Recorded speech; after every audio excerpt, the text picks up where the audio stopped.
بسم اللہ الرحمن الرحیم بسم اللہ الرحمن الرحیم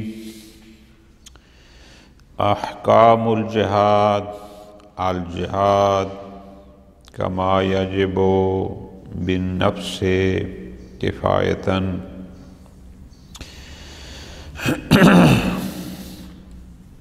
گزارش کی تھی کہ جہاد زمانہ حضور حجت الہی میں واجب ہے، اسی طرح زمانہ غیبت میں بھی واجب ہے۔ خوب کس پر واجب ہے وہ ساری باتیں الحمدللہ اپنے مقام پر آ گئیں۔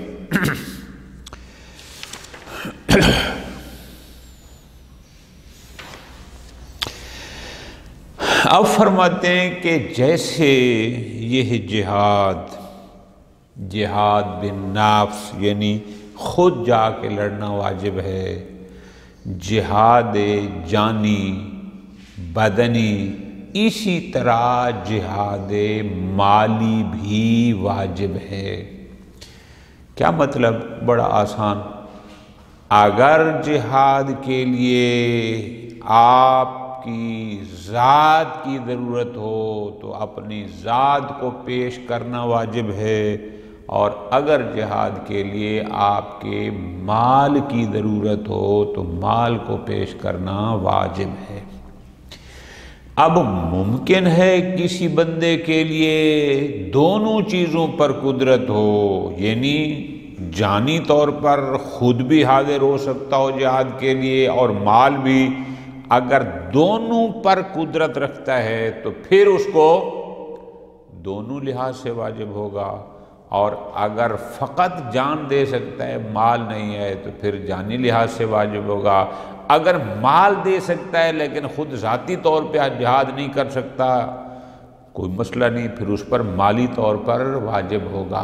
بات یہ ہے کہ اس کا مقدور کیا ہے، اس کی قدرت کس پر ہے، آیا جان مال دونوں پر ہے یا کسی ایک پر ہے یا کسی پر نہیں ہے، قدرت شرط ہے۔ ٹھیک ہے جی۔ اہم نقطہ یہ تھا کہ جہاد فقط جسمانی لحاظ سے نہیں ہے کہ میں اپنے آپ کو جا کر پیش کر دوں، بلکہ مالی طور پر بھی جہاد اسی طرح واجب ہوتا ہے۔ ٹھیک ہو گیا جی۔ آگے احکام ہیں کہ آپ جس لشکر اسلام کے ساتھ مل کر دشمن کے ساتھ جنگ کر رہے ہیں، اس لشکر کو چھوڑ کر بھاگ جانا یہ حرام ہے، لشکر کا ساتھ دینا ہوتا ہے۔ ٹھیک ہو گیا۔ اگر آپ ایک مملکت کفر میں رہ رہے ہیں اور وہاں پر احکام اسلامی کو بجا لانا اگر ممکن نہیں ہے تو پھر اس ملک کو چھوڑنا آپ پر واجب ہے۔ اگر وہاں سے فرار کرنا، وہاں سے نکلنا یعنی کسی اور جگہ جانا آپ کے لیے ممکن ہے تو یہ اس قسم کے ہے، اور انشاءاللہ ان میں سے ہر ایک کی پھر دلیل۔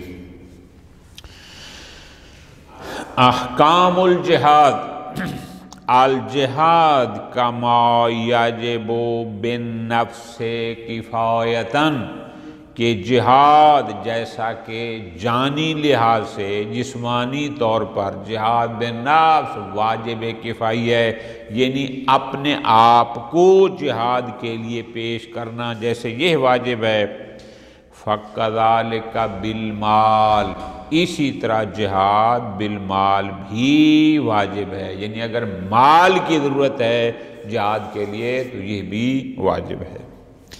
فَيَجِبَانِ كِفَایَةً مَعًا عَلَى الْقَادِرِ، جو بندہ جانی مالی دونوں لحاظ سے قدرت رکھتا ہے اس پر دونوں لحاظ سے جہاد واجب ہوگا کہ خود بھی جا کر اپنی خدمات پیش کرے اور مال بھی پیش کرے۔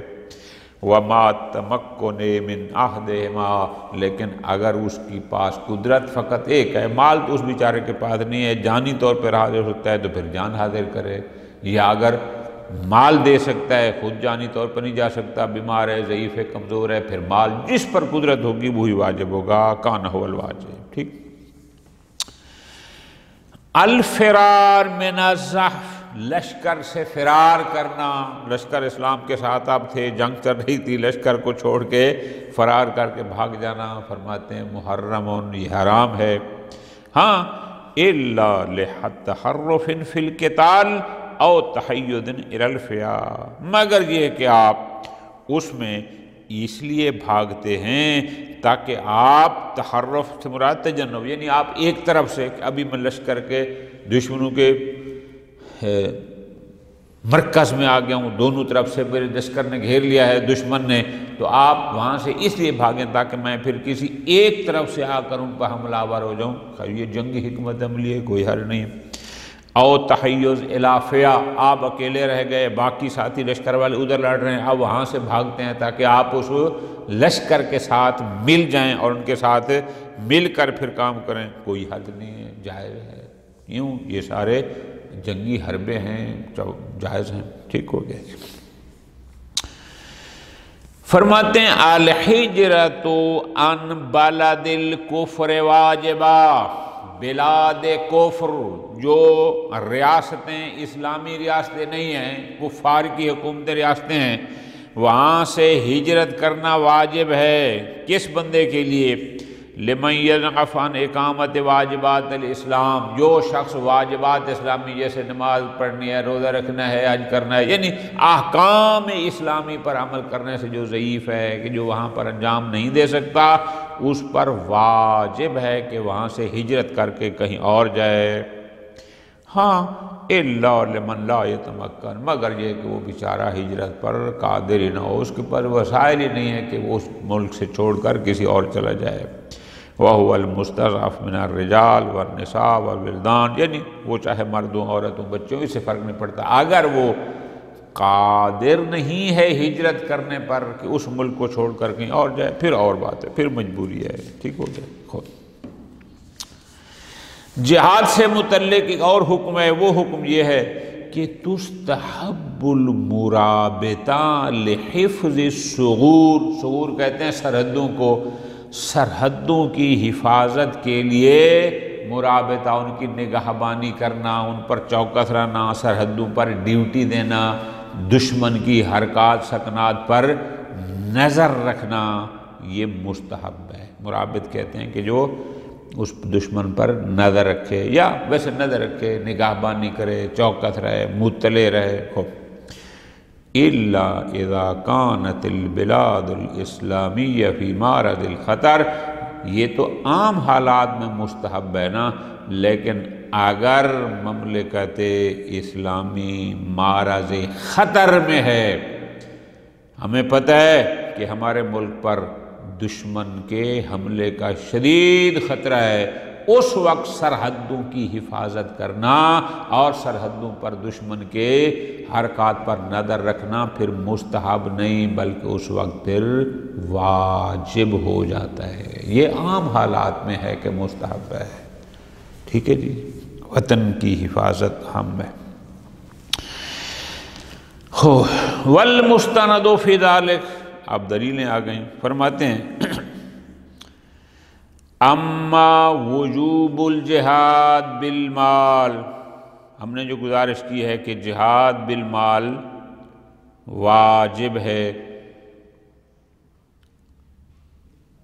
خوب، اس پر کیا دلیل ہے؟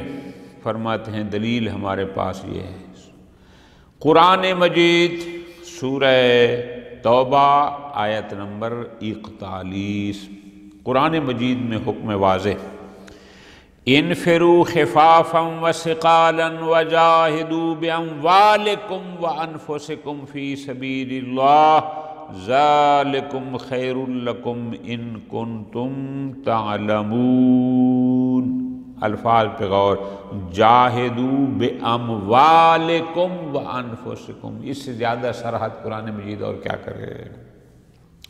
وغیرہ من الآیات الکریمہ کہ ان الدعوۃ الی الاسلام لما کانت واجبہ، چونکہ غیر مسلموں کو اسلام کی طرف دعوت دینا واجب ہے، اور یہ بدیہیات میں سے ہے، وَكَانَ مَا تَتَوَقَّفْ عَلَيْهِ وَاجِبًا بِضَرُورَةٍ، اور یہ دعوت الاسلام اگر جان پیش کرنے پر موقوف ہے تو جان کا پیش کرنا واجب، اور اگر مال کو پیش کرنے پر موقوف ہو تو پھر مال کا پیش کرنا واجب۔ تو بس اس لیے کہ دعوت اسلام واجب ہے، اور مال اگر اس کے لیے مقدمہ ہے تو واجب کا مقدمہ بھی واجب، لہذا واجب ہے کہ ہم اس کو پیش کریں۔ ٹھیک،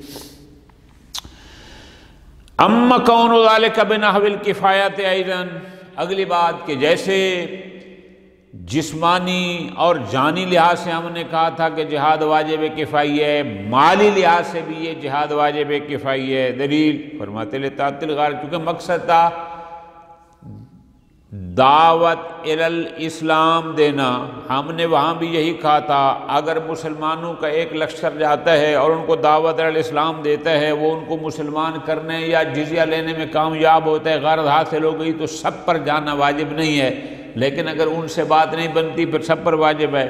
مال بھی اسی طرح ہے کہ اگر مال خرچ کرنے سے کچھ حضرات مال خرچ کریں اور وہ مقصد حاصل ہو جائے تو پھر واجب غرض حاصل ہو گئی، لہذا واجب کفائی ہے۔ ہاں جتنا دیا جا رہا ہے اگر اس سے ضرورت غرض پوری نہیں ہوتی جو اسلامی ہے، پھر یہ واجب عینی ہوگا۔ معیار ہے غرض کا حاصل ہونا، اور غرض ہے دعوت الاسلام۔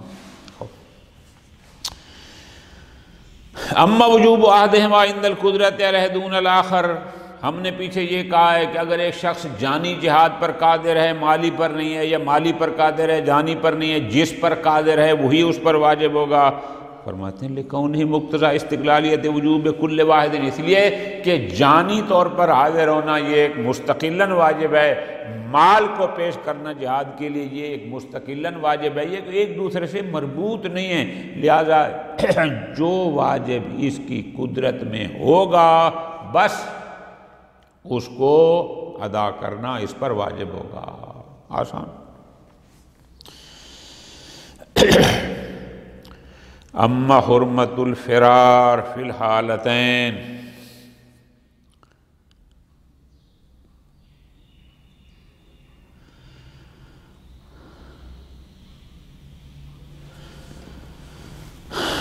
جنگ سے لشکر سے فرار کرنا، لشکر اسلام کے ساتھ تھا، ادھر سے دشمن کی ذرا طاقتور تھا تو یہ ان کو دیکھ کے بھاگ جائے،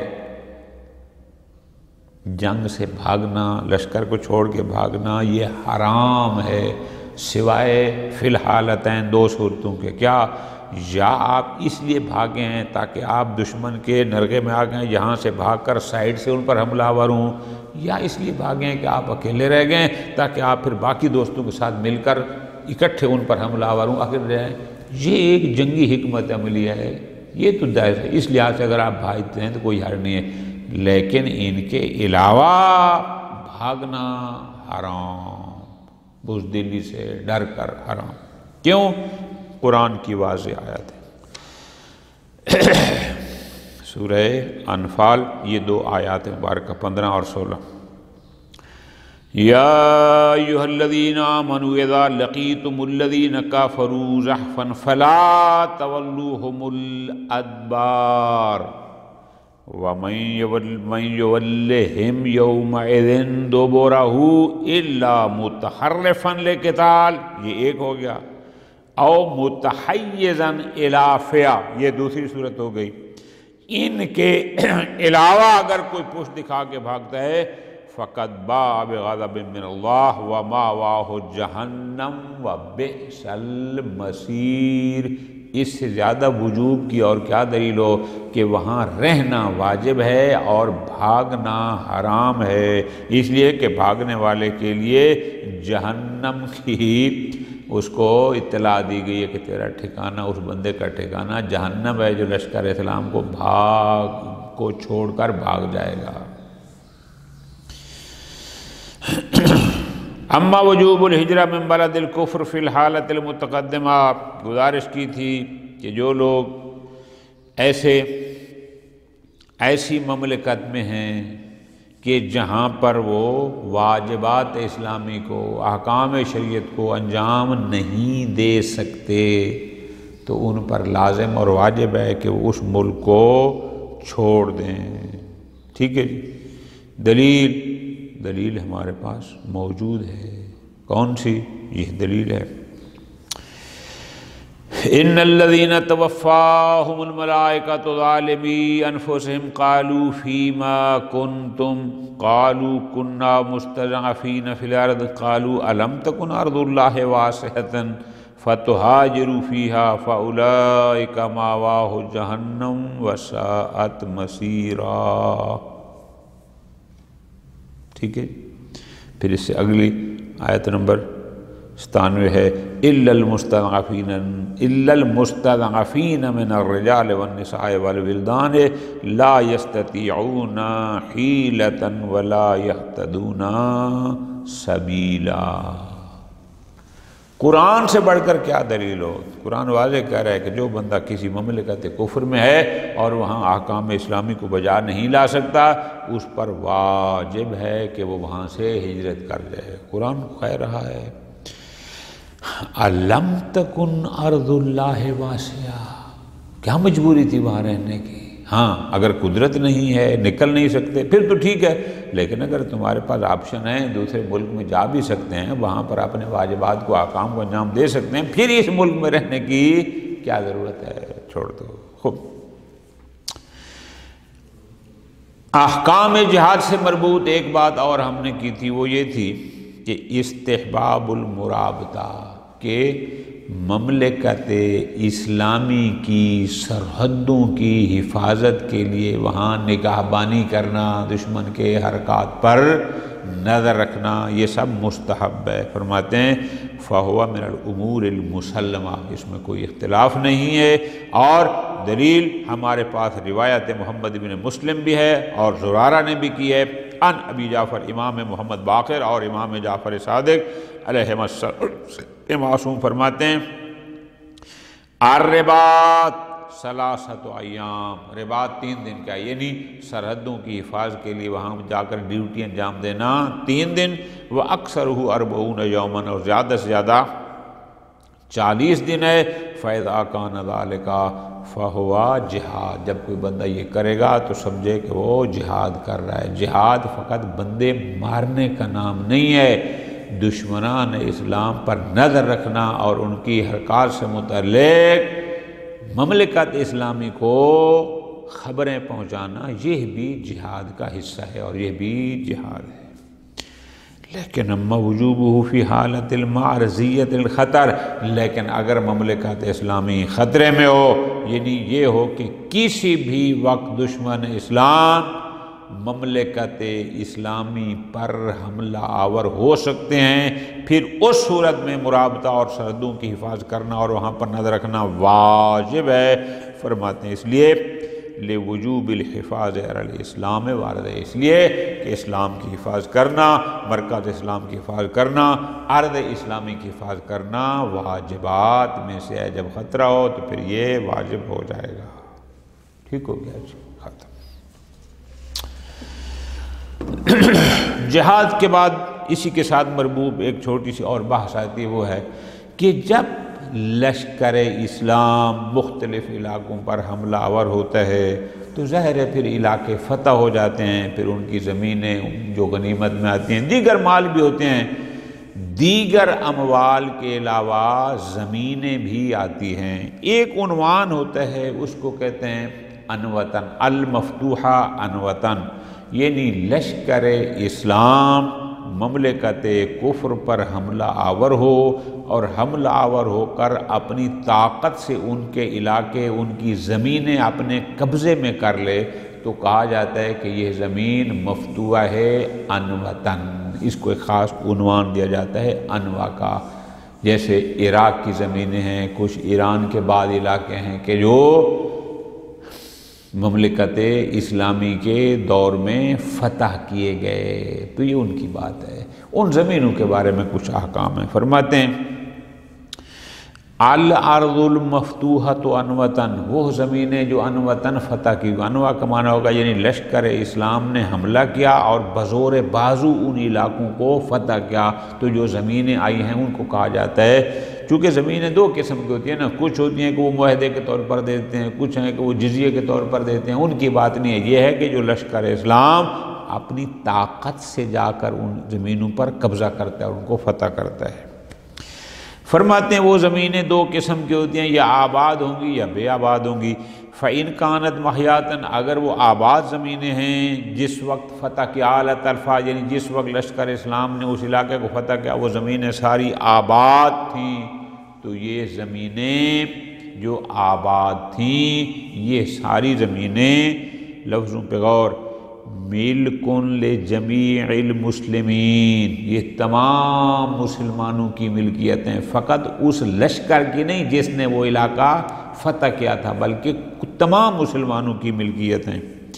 وَأَمْرُهَا بِيَدِ وَلِيِّ الْأَمْرِ، اور جو اس وقت کا ولی امر ہوگا، جو حاکم عادل ہوگا، اس کے معاملات اس کے ہاتھ میں ہوں گے۔ فَلَهُ تَقْبِيلُهَا مُقَابِلَ الْخَرَاجِ بِمَا يَرَاهُ، حاکم کو جو ولی ہے اس وقت کا، اس ولی عادل، حاکم عادل، اس کو یہ اختیار ہے تقبیل، یعنی وہ زمینیں کسی کے حوالے کر دے مقابل الخراج، اور ان سے ٹیکس رکھے کہ بھئی یہ زمین تمہارے پاس ہے، اتنا سالانہ ٹیکس دینا مملکت اسلامی کو، یہ تم لے لو، اتنا تم دینا، جو سمجھے بما یراہ صلاح، جتنی وہ مسئلہ سمجھے اتنا ٹیکس ان پر عائد کر سکتا ہے۔ وَلَا يَجُوزُ بَيْعُ رَقَبَتِهَا، رقبۃ الارض کہتے ہیں نفس الارض، یعنی عین زمین، خود زمین کو بیچنا، اس کو وقف کرنا، اس کو ہبہ کرنا جائز نہیں ہے۔ کیوں؟ چونکہ یہ جس کو دی جا رہی ہے تصرف، استفادہ کا حق دیا جا رہا ہے، ملکیت نہیں ہے کہ وہ اس کو وقف کر دے، اس کو بیچ کر دے، اس کو ہبہ کر دے، نہ، ایسا اختیار نہیں۔ یصرف ولی الامر الخراج، اب ان زمینوں سے جو ٹیکس وغیرہ آئے گا، جو ولی ہوگا، جو حاکم عادل ہوگا، وہ اس کو خرچ کرے گا فی المصالح العامۃ للمسلمین، جو دنیا بھر کے مسلمانوں کی مصلحت میں، ضرورت میں، فائدے میں ہوگا، وہاں خرچ کرے گا۔ وما ذلک معنی ملک، یہ جو ہم نے کہا ہے کہ وہ زمینیں تمام مسلمانوں کی ملکیت ہیں، اس کا مطلب یہی ہے کہ ان سے آنے والی انکم ہوگی وہ سارے جہان کے مسلمانوں پر خرچ کی جائے گی۔ خوب، لیکن فرماتے ہیں اذا کان میتتاً، اگر وہ زمین بے آباد ہے، آباد زمینیں نہیں ہیں، بنجر زمینیں ہیں، فرماتے ہیں فَهِيَ لِمَنْ أَحْيَاهَا، پھر جو بھی ان کو آباد کرے گا ان کا ان پر حق ہوگا۔ فرماتے ہیں وَهَكَذَا كُلُّ أَرْضٍ مَيْتَةٍ، یہ فقط ان زمینوں کی بات نہیں ہے، کوئی بھی بنجر زمین جو کسی شخصی ملکیت میں نہ ہو، اس کا حکم یہی ہے کہ جو اس کو آباد کرے گا اس کا اس پر حق ہوگا۔ ٹھیک ہے جی، چاہے مملکت اسلامی بھی کیوں نہ ہو۔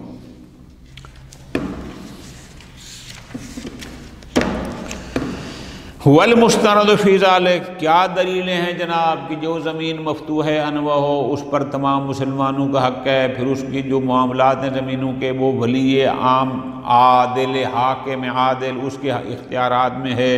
پھر یہ آباد اور غیر آباد زمینوں کا جو فرق کیا ہے، دلیلیں، آسان دلیلیں فرماتے ہیں ہمارے پاس موجود ہیں، وہ یہ ہے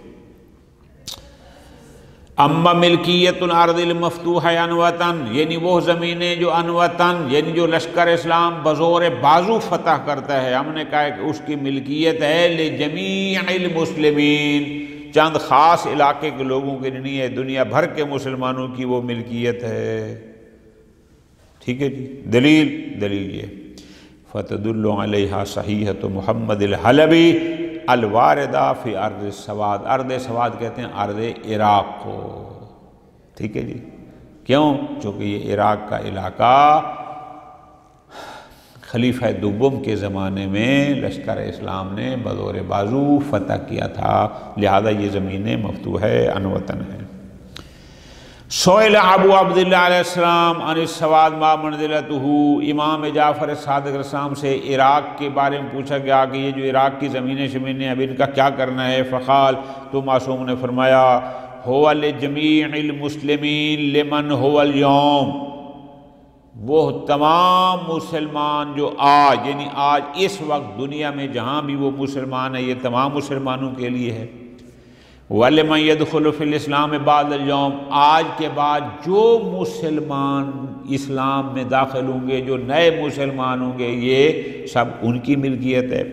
وَلِمَنْ لَمْ يَخْلُقْ بَعْدَ، اور جو ابھی پیدا نہیں ہوئے اور بعد میں پیدا ہوں گے، فرماتے ہیں جو ابھی پیدا نہیں ہوئے ان کے لیے، مراد کیا کہ آنے والی نسلوں کی بھی یہ ملکیت ہے۔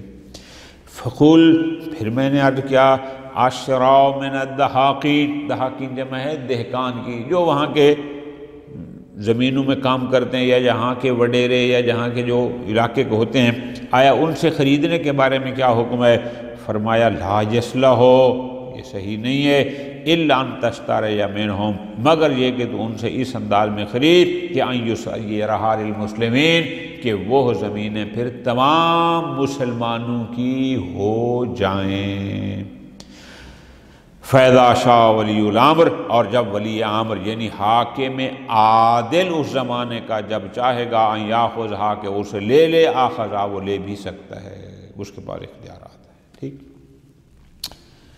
اگلی بات، اما ان امرھا بید ولی الامر، کہ یہ جو زمینیں ہیں ان سب کے اختیارات، جو کلی اختیارات ہیں مکمل، وہ ولی امر مسلمین کو ہیں، جو حاکم عادل ہوگا اس کے ہاتھ میں ہے۔ فرماتے ہیں فَلِأَنَّ ذَلِكَ مُقْتَضَى مِلْكِيَّتِهَا لِلْجُمِيعِ الْمُسْلِمِينَ، چونکہ جب ہم اوپر کہہ رہے ہیں کہ ان زمینوں پر مخصوص مسلمانوں کا، محدود مسلمانوں کا حق نہیں ہے، بلکہ تمام مسلمانوں کا اس پر حق ہے۔ کیوں؟ روایت صحیحہ اس پر واضح ہے۔ وَمِنْ ذَلِكَ يَتَّضِحُ الْوَجْهُ فِي عَدَمِ جَوَازِ بَيْعِهَا، اور پھر اس لیے تو کہا گیا کہ ان کی بیع جائز نہیں ہے، ان کا وقف جائز نہیں ہے، ان کی ہبہ جائز نہیں ہے۔ ٹھیک، تو پھر اگر ولی امور مسلمین نہ ہوگا تو پھر کون کرے گا؟ باقی تو ہر کوئی اپنے اپنے حد تک ہوتے ہیں، جو اختیار ہے۔ ہاں، یجوز الحق بیع الحق لعدم المانع، ایک زمین تھی اس کے پاس، اس کا اس پر حق کے اولویت تھا، اگر وہ زمین نہیں بیچتا، لیکن اس کا جو حق کے اولویت تھا، اگر وہ فقط اپنے حق کو بیچتا ہے کہ چلو اب میں نہیں، تو آ جا، زمین نہیں دے رہا، عین نہیں بیچ رہا، فقط اپنے حق کے اولویت کے بدلے میں کچھ لیتا ہے، پھر کوئی حرج نہیں ہے کہ پہلے یہ اس کو استعمال کر رہا تھا، اب کوئی اور آ جاتا ہے، کوئی حرج نہیں ہے۔ وہ کہہ دے چلو میں چھوڑتا ہوں، تو آ جا، لیکن مجھے چھوڑنے کے اتنے پیسے دے، زمین کے نہیں ہیں، اس میں کوئی حرج نہیں ہے۔ اما صرف الحاصل فی ما ذکر، ہم نے کہا کہ ان زمینوں سے جو خراج، جو ٹیکس وغیرہ ولی امر مسلمین لے گا، اس کو مسلمانوں کی فلاح میں خرچ کرنا ہے۔ فرماتے ہیں فَإِنَّ ذَلِكَ مَعْنَى ملکیت جمیع المسلمین، جب ہم نے کہا ہے کہ یہ تمام مسلمانوں کی ملکیت میں ہے، تو ملکیت میں ہونے کا مطلب یہ ہے کہ اس کی انکم مسلمانوں کی فلاح پر خرچ کی جا سکتی ہے۔ وَلَا يُتَصَوَّرُ مَعْنَى صَحِيحٌ غَيْرَ ذَلِكَ، اس کے علاوہ کوئی اور مطلب اس کی ملکیت کا بنتا نہیں ہے۔ اور پھر بعض روایات ہیں جو اس کو واضح بھی، صراحت کے ساتھ بھی یہی بیان کرتے ہیں کہ مصالح مسلمین پر خرچ کیا جائے۔ آخری بات کہ اما ان الارض المیتۃ حالت الفات ملک لمن احیا، کہ جب لشکر اسلام نے اس علاقے کو فتح کیا تو کچھ بنجر زمینیں پڑی تھی، تو ہم نے کہا تھا ان بنجر زمینوں کو جو آباد کرے گا وہ ہو اس کی ہوں گی۔ ان الارض المیتۃ حالت الفات ملک لمن احیا، کہ جو آباد کرے گا پھر اسی کی ملکیت میں ہوں گی۔ دلیل فرماتے ہیں روایت صحیح ہے زرارہ ان ابی جعفر امام محمد باقر علیہ السلام سے، انہوں نے نقل کیا اپنے آبا سے کہ پیغمبر اکرم صلی اللہ علیہ وآلہ وسلم نے ارشاد فرمایا من احیا ارضا مواتا، جو شخص بھی کسی بنجر زمین کو آباد کرے گا فاحیا لہ، یہ زمین اس کی ہوگی۔ فَإِنَّهَا بِإِطْلَاقِهَا تَشْمُلُ الْمَوَاتِ مِنَ الْمَفْتُوحِ عَنْوَةً، پیغمبر نے فرمایا من احیا، جو آباد کرے، ارضاً مواطن، ایسی زمین کو جو بے آباد ہے، بنجر ہے، اب اس میں کوئی قید نہیں ہے کہ وہ مفتوح انوع ہے یا نہیں ہے، تو پس یہ اطلاق ان زمینوں کو بھی شامل ہے جو مفتوح انوطن ہیں، یا ویسے مملکت اسلامی ہے، ایک بنجر زمین پڑی ہے اور ایک بندہ آتا ہے اور وہ زمین کو آباد کرتا ہے۔ حدیث مبارک کی روشنی میں وہ اسی کی ہے۔ کوئی کہے کہ نہیں جناب، توجہ کرو ذرا، ایک طرف یہ حدیث ہے جو فرماتی ہے کہ من احیا ارضن مواطن فہی لہ، اور ایک طرف وہ حدیث جو ابھی ہم نے پڑھی کہ جس میں کہا گیا کہ وہ اراضی جو مفتوح ہے ان وطن ہے وہ تمام مسلمانوں کی ہیں۔ تو اگر وہ زمین تھی بے آباد تو وہ حدیث کہتی ہے کہ یہ تمام مسلمانوں کی ہے، اور یہ حدیث کہتی ہے کہ جو آباد کرے گا اس کی ہے۔ کیا یہ تعارض نہیں ہے؟ پھر آگے جواب فرماتے ہیں لا یقال، کوئی بندہ یہ اشکال نہ کرے کہ ان الاطلاق المذکور معارض باطلاق ما دل علی ان الارض المفتوحۃ عنوۃ لجمیع المسلمین۔ کوئی کہے کہ جناب ایک طرف یہ حدیث ہے کہ من احیا ارضا مواطن، اور اس طرف دوسری حدیث ہے کہ جو زمین مفتوح عنوطن ہے وہ تمام مسلمانوں کی ہے، بما فی ذلک المواد، ان زمینوں میں تو پھر وہ زمینیں بھی شامل ہیں کہ جو زمینیں وقت فتح بے آباد تھیں۔ تو پھر کیوں ترجیح دی جا رہی ہے؟ جب سب کے لیے ہے تو پھر آباد کرنے والے کو یہ کیوں دی جا رہی ہے؟ تو ہم جواب میں کہیں گے لم یثبت الاطلاق الثانی، اول تو یہ جو آپ نے کہا ہے کہ اراضی مفتوح ہے ان وطن جس میں مواد بھی شامل ہیں، نا، یہ اطلاق اس کو شامل نہیں ہے۔ کیوں؟ چونکہ روایت صحیح ہے ارض سواد یعنی عراق کی زمینوں کے بارے میں سوال تھا، اور ہے یا محیات، اور وہ عراق کی زمینیں جس سال عراق فتح ہوا وہ ساری آباد زمینیں تھیں۔ اس کے علاوہ کوئی اور نہیں ہے کہ جو مفتوح ہے انواع مواد کی بات کرتے ہو، مواد کی، کہ وہ زمینیں جو ان وطن فتح کی گئیں اور وہ بے آباد تھیں ان کے بارے میں خاص حکم نہیں ہے۔ تو پس یہ حدیث دونوں کو شامل ہے۔ وصلی اللہ علی محمد وآل محمد۔